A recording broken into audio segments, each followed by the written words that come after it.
Welcome to this explainer. I'm going to be your guide to demystifying Class 10 science and giving you a highly actionable, step-by-step master plan to score a perfect 100 out of 100.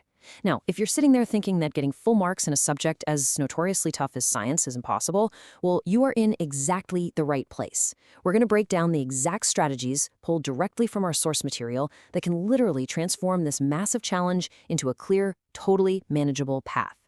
Look, a lot of students feel incredibly overwhelmed when making the transition from ninth grade. You might be looking back at your previous grades, whether they were 50s, 60s, or 80s, and thinking a perfect score is just a joke. But the crucial point to understand here is that scoring full marks is actually highly achievable if you just follow this exact blueprint. The roadmap we're unpacking today is designed to work regardless of your past academic performance. It all simply comes down to your daily execution. So here's our complete roadmap for the academic year.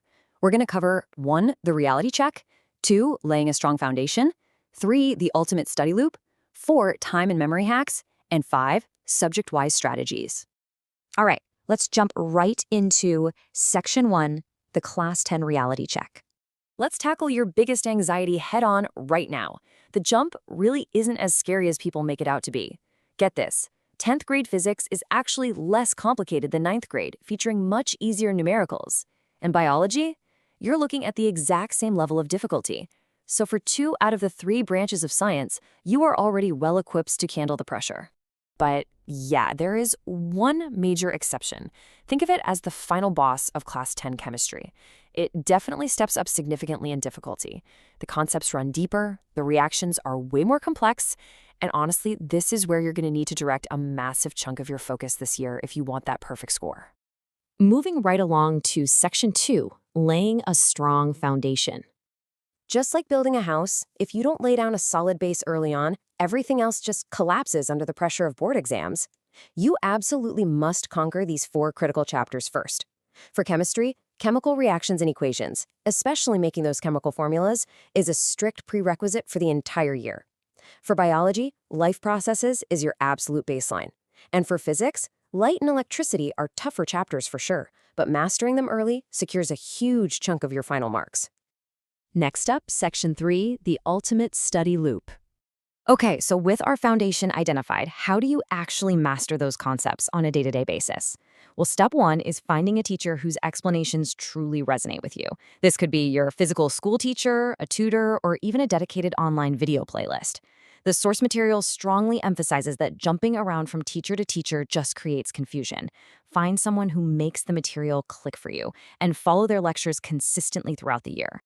Now here is an absolute goldmine. It's the NCERT reading technique used by top scorers. Here's how it works. After reading a specific topic, let's say decomposition reactions, you stop. You immediately ask yourself, what potential questions an examiner might ask about that exact paragraph? Then, you grab a pencil and write those questions right into the textbook margins. When you come back to revise later, you aren't just passively rereading paragraphs, you are actively testing yourself on those margin questions for lightning-fast recall. It's a total game changer. And please, don't just rely on pre-made notes early in the year. I know it's incredibly tempting to just download a PDF from a topper, but the source material is super clear on this. The physical act of writing down your own notes is a crucial step for forcing complex concepts into your brain. The muscle memory of writing actually helps encode that information straight into your long-term memory. To officially close out your study loop, you have got to actively practice. Reading and taking notes is passive. Practice is active. You need to hit these 4 specific types of questions: the standard NCERT exercises, the in-text questions scattered throughout the chapters, previous year questions, and finally, competency-based questions. Those last ones test real-world application rather than just rote memorization, which is exactly what you need to handle the evolving, tougher board exam patterns we're seeing today. All right, let's dive into Section 4, time and memory hacks. Let's tackle the 2 biggest obstacles students faced on this journey: finding the actual time to study all of this while balancing school and life, and then actually remembering the information when exam day finally arrives months later. See that number? 1 to 2? That represents the daily hours of self-study actually required to score 100%. That's it. You do not need exhausting, agonizing 5-hour binges. The roadmap stresses that you just need a consistent 1 to 2 hours every single night to review what you learned that day. Showing up daily for a short burst is vastly superior to cramming once a week. And to stop forgetting concepts, especially in dense subjects like biology, you've got to use this 3-step memory hack. First, do a rapid 5 to 10 minute review immediately after your class ends to lock it into short-term memory. Second, dedicate a 1-hour deep dive the exact moment you finish the entire chapter. Finally, do a third review right before your school periodic tests. Boom, 3 distinct touch points and the knowledge is permanently locked in.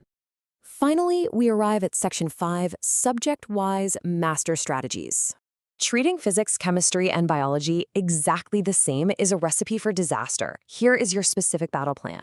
For physics, you absolutely must create a master formula sheet and dedicate yourself to heavy numerical practice. For chemistry, your cheat code is an obsessive focus on the textbook. Every single reaction and activity must be read line by line because board questions are pulled directly from them. And for biology, you cannot just passively read. You are required to actively practice drawing and labeling diagrams and physically writing out full descriptive answers. Here are your final one-to-one tips to lock in that perfect score. Never skip those previous year questions. They literally show you the examiner's mind. Always practice writing your answers out in full, ensuring you aren't just memorizing facts, but actually training yourself to write board-ready responses. And mentally prepare yourself to grind through those physics numericals until they basically become second nature. So the crucial point to take away from this explainer is that consistency is always greater than motivation. Look, motivation fades quickly. You might feel incredibly fired up today, but I promise that feeling will probably disappear by next Tuesday. Relying on motivation is a trap, but showing up every single day for just an hour or two with unwavering consistency, that will make this the best academic year of your life. Thanks so much for joining me to unpack this roadmap. The blueprint to 100% is right in front of you now. But the real question is, what are you going to do with your 1 to 2 hours tonight? Are you going to rely on fleeting motivation, or are you ready to build unstoppable consistency? Think about it. Also, definitely let us know in the comments which subject's roadmap you want us to break down next. Stay consistent out there and keep learning.